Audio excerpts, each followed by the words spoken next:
دورت بگردم آخه چه دروغی دارم بهت بگم بابا. باور کن من پرورش خودی دارم. باور نمی‌کنی؟ بلند شو بیا اینجا بهت نشون بدم. الان لوکیشن برات میفرستم. ماشاءالله پرورش همه چی داری. تا دیروز بهمون میگفتی پرورش کوسه سالی، الان کروکودیل. بفرما بابا جان، نمال شماست. اون چی بابا جان؟ صورت حسابتون.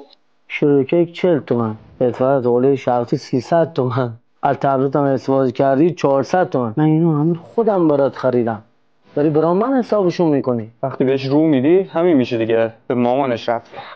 راستی عمو دیروز با دوست چیچیش کیکوشی رو از پول خودم گرفتم. بعدشم من که سر کار نمیرم براشون باید دلبری کنم که پول بدی. یا خدا، زمان ما پامونو جلو باباهامون دراز نمیکردیم، تو من لیست قیمت میدی. خب همین کار کردین، خودتون رو نسل سوخته میبینین دیگه. میبینی چه زبونی داره ساله.